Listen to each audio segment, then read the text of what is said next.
Hi, everyone, and welcome to English for You. I'm Erin. I'm Tiffany. And we are talking about the TV show Hodge's Half Dozen. This is a TV show on TLC, and it's about a couple, Liz and Daniel, who have a 2-year-old son and are about to have 5 new babies. Whoa. And and the TV show shows us how Daniel and Liz Hodges, so this is who the show is about.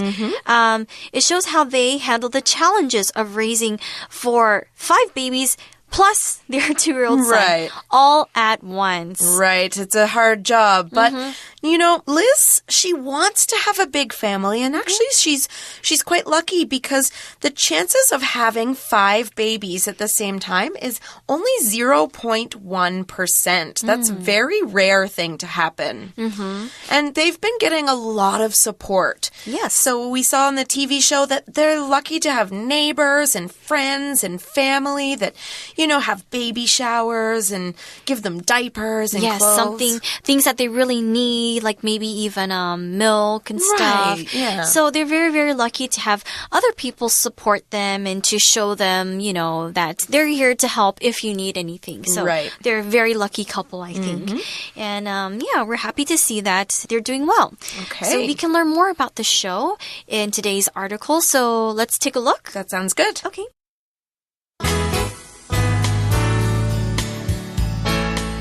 Reading.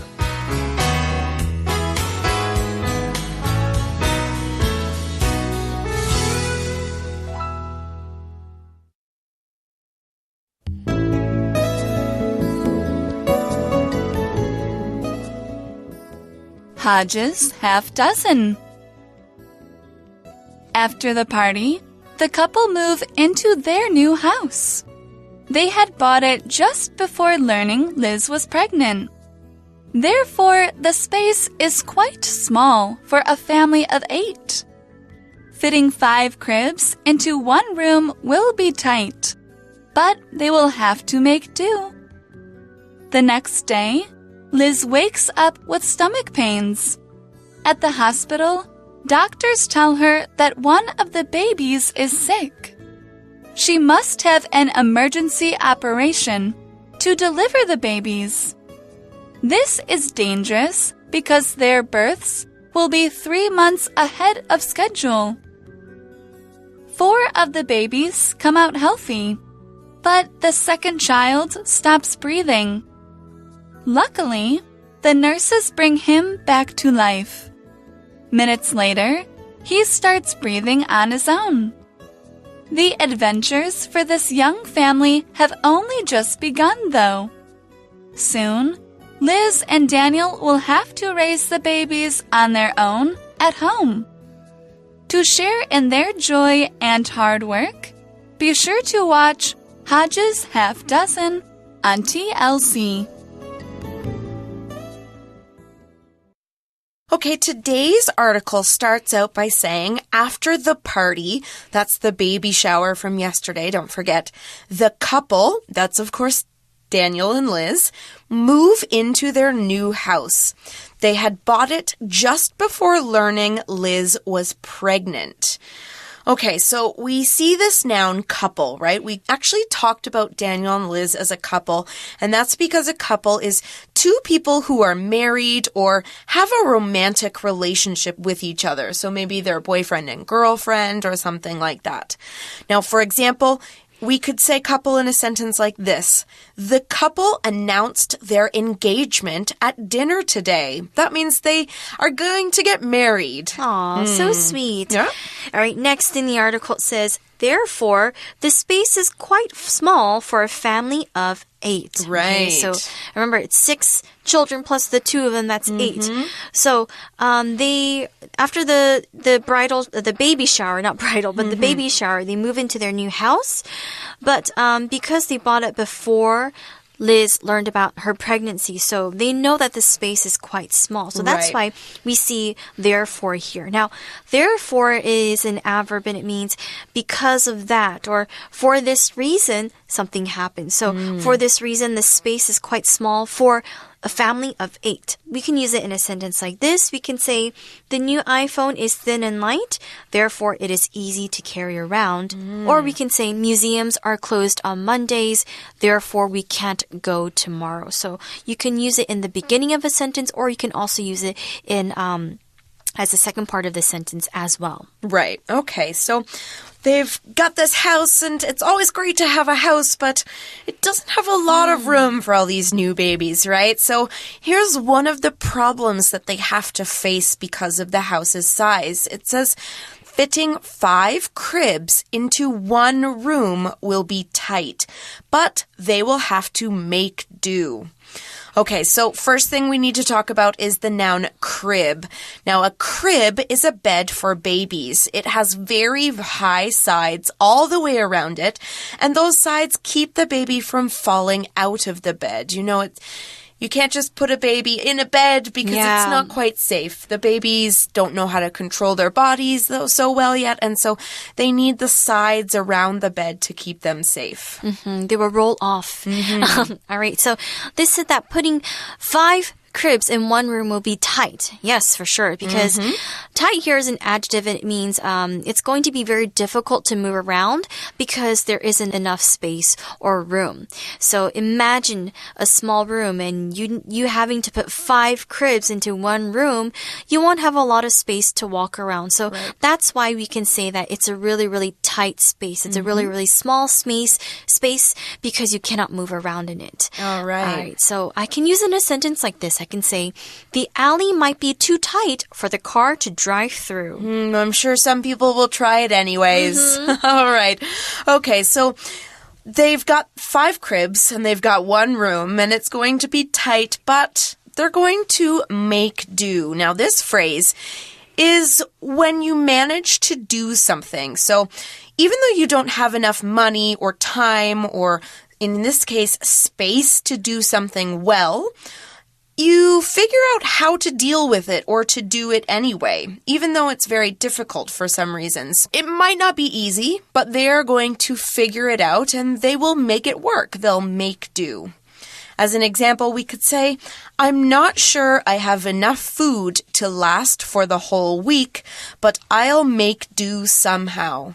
Sounds like my college days. Yeah, me too. All right, so it means that they will just do their best to, push through, even though they have a lot of challenges and difficulties. Yeah. Okay, next in the article it says, the next day, Liz wakes up with some stomach pains. Uh-oh. At the hospital, doctors tell her that one of the babies is sick. Okay, that must be very, very, very stressful for a mom who's just becoming a mom. So she wakes up with stomach pains. Now, let's take a look at this grammar point first. Okay. We can use with plus a noun phrase. So with this sentence, we can use with plus a 名词, or we can use a 片语 to kind of make it even more like interesting. That's we can say 修饰它.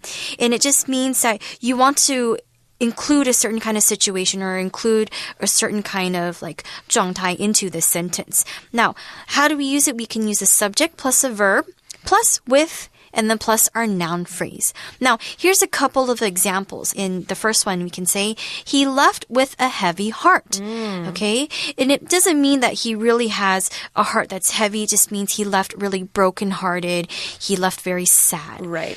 Or we can say, he swam across the river with difficulty.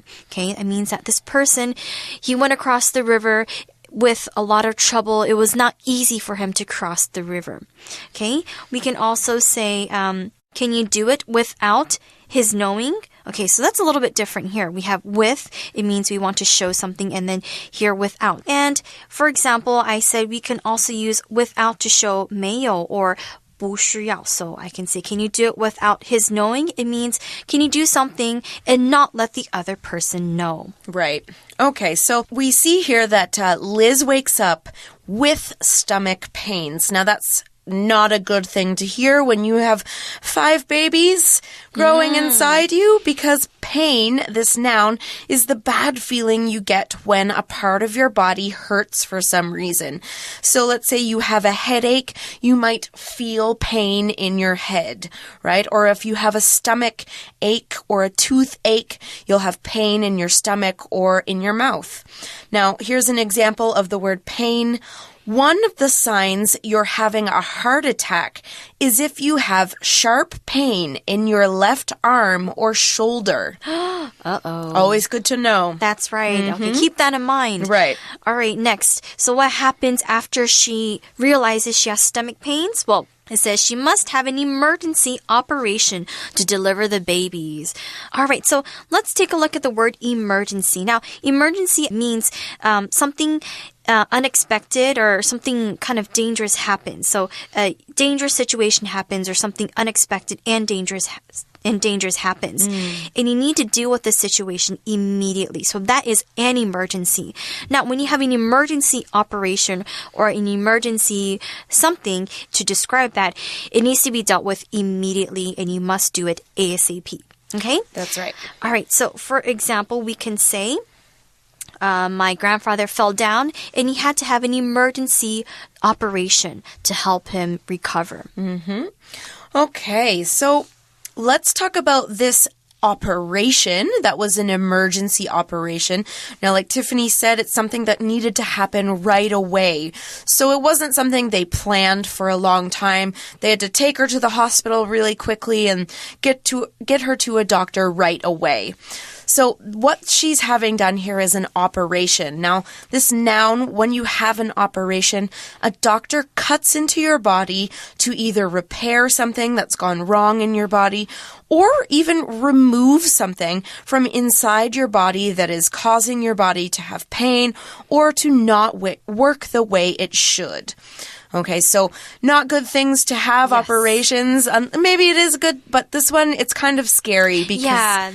You know, it's not something you want to do halfway through your pregnancy. Exactly. And I'm pretty sure she was very close to giving birth, too. Like, maybe she could have been, 8 months pregnant or something like that. So it's definitely very scary. But I think we learn a little bit more about this in the next sentence. It says, this is dangerous because their births will be 3 months ahead of schedule. Okay. So, yes, if I were Liz, I would be very, very, very concerned. I would be super worried because at this point she's 7 months pregnant or 6 months pregnant, and that's very early for people to give birth, or especially for moms to give birth at that time.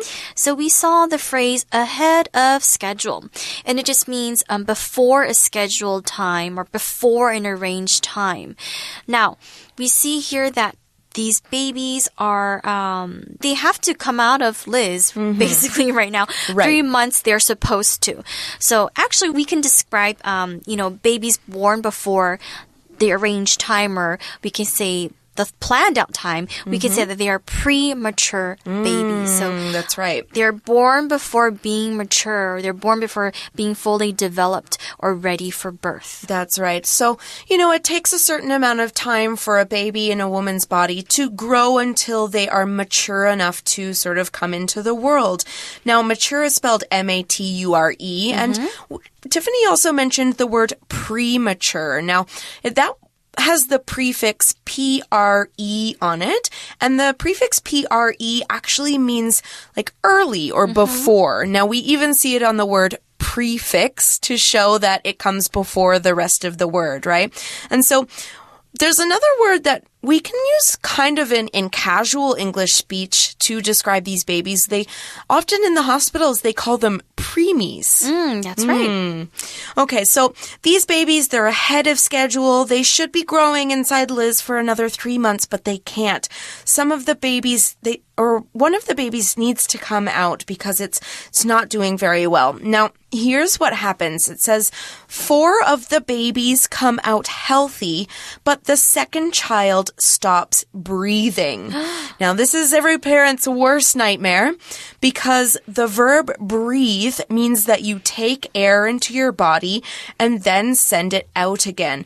Now, you have two things inside your body called lungs. They're the big ones that let the air come in and out. And maybe the lungs working properly or maybe they weren't fully grown yet, that sort of thing. So the baby stopped breathing. That means the air couldn't go inside the body anymore. Here's an example. It's very important to remember to breathe when you exercise. Sometimes when you're focusing on the exercise, breathing is easy to forget. This happens to me during yoga. Me too sometimes because I'm like, oh, I can't hold it anymore. I know. And then you have to remember, oh, right, I have to breathe. I'm not breathing. Yeah, my body doesn't want to work. That's why I'm in pain. I'm not breathing. All right, so next in the article it says, luckily, the nurses bring him back to life. Okay, phew. Good. All right, I'm pretty sure Liz is relieved now. Yes. Because the nurse brought him back to life. Now, when you bring somebody back to life, it means to make the person alive again. So, like we mentioned earlier in the article, maybe the baby's heart stopped, or you stop breathing, but then it could be that a person's heart stopped, or maybe they stop breathing, and the doctors can bring that person back to life by performing emergency procedures and emergency steps. Right. Okay. So, good nurses and doctors in this operation room. I'm glad to see. Now, here it also says minutes later, he starts breathing on his own. Oh, good. That's good news. Now, let's find out why by talking about the phrase on one's own. So when you do something on your own, you do it without help from anyone or anything else. So for instance, in this case, the nurses would have used a special machine to help the baby breathe, right? But if he can breathe on his own, he doesn't need the machine anymore. He can use his own lungs to breathe. Here's another example. Benny can ride a bike on his own. He doesn't need any training wheels to help him. All right, and lastly, the article says, the adventures for this young family have only just begun, though, right? They have a long way to go. They have 18 more years 18 more years until they're adults, all 6 of them. Yes. Yeah. So many challenges, and this is only the first of many. All right, here it also says, soon Liz and Daniel will have to raise the babies on their own at home. There's that phrase again, on their own. Right, and then lastly, the article says, to share in their joy and hard work, be sure to watch Hodge's Half Dozen on TLC. I'm sure you'll learn a lot of interesting things for raising babies. Yes, about parenting, about children. Very interesting. Yeah, it sounds great. All right, so let's take a quick break and we'll be back with our For You chat. Okay. For You chat. Okay, today's For You chat question. What are some challenges that Liz and Daniel will face? How might they deal with them? Ooh, I thought about a lot of challenges already. Like I said, they have 18 more years until, they become adults and they go to college. And I'm just also thinking about how I was when I was a child and how I was from when I was a kid until I was like an adult. And I think a challenge that they will have to face is when their children become teenagers. Yes. And they all would become teenagers at the same time. I was actually just thinking about that. They're probably going to form a team against their parents. Oh, that's horrible. And teenagers. A teenager team. The rebellious teenager years. Oh, dear. I know. That actually sounds pretty terrible. It's really scary. I think to kind of deal with that, I think the parents are going to have to be very honest with their children. Yes. And very open, too. Yes. Talking about all the problems instead of trying to hide problems from them, hide things in the world from them. Talk to them about it. And so they know that the parents are on the team as well, right? Yes. Yeah. That's the strategy I think that you have to do. I think that might be the only way to do it. Now, another problem they're probably going to have, now we talked about diapers in day 1. Now, when you have a baby and the baby needs to stop wearing diapers, you need to teach the baby how to use the toilet, which is not an easy thing to do. Now, I don't know if anybody out there has raised a baby and taught them how to use a toilet, but it is tough. Now, just imagine trying to do that with 5 babies at the same time. Wow. That's a lot of poo on the floor. Yes, I think they need to have extra help, like nannies or something to help them out. Grandparents and aunties and uncles. Yeah, Get all them those all things. over here. Yeah. All right, guys. Well, there are plenty more problems that Liz and Daniel are going to have to deal with in the next 18 years. You guys can talk about some of them too. But we have to say goodbye. So for English for You, I'm Erin. I'm Tiffany. Bye-bye. Bye.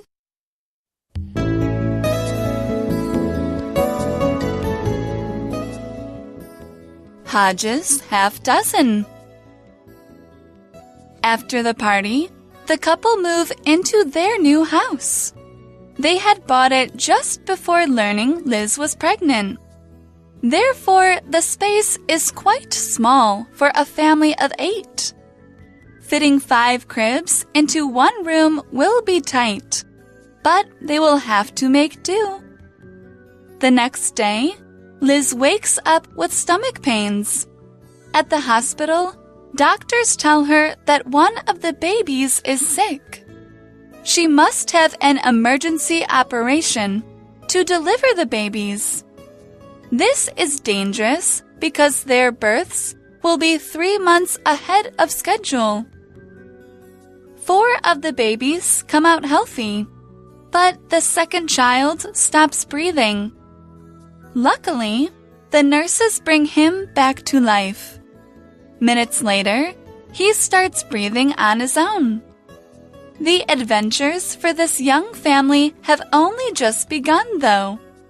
Soon, Liz and Daniel will have to raise the babies on their own at home.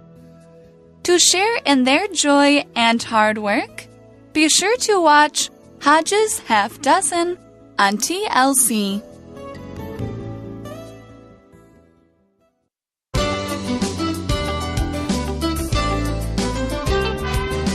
Vocabulary Review.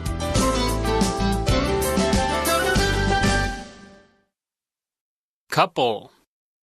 People think that Norman and Leah are a couple, but they're just friends. Therefore. Gerald has very little work experience. Therefore, it's difficult for him to get a job. Tight. Space was tight on the train this morning because there were so many people. Pain. Joanna was in a lot of pain after she broke her ankle. Emergency. The emergency lights came on in the hospital when the power went out. Breathe. Don't forget to breathe while you exercise, or you might faint.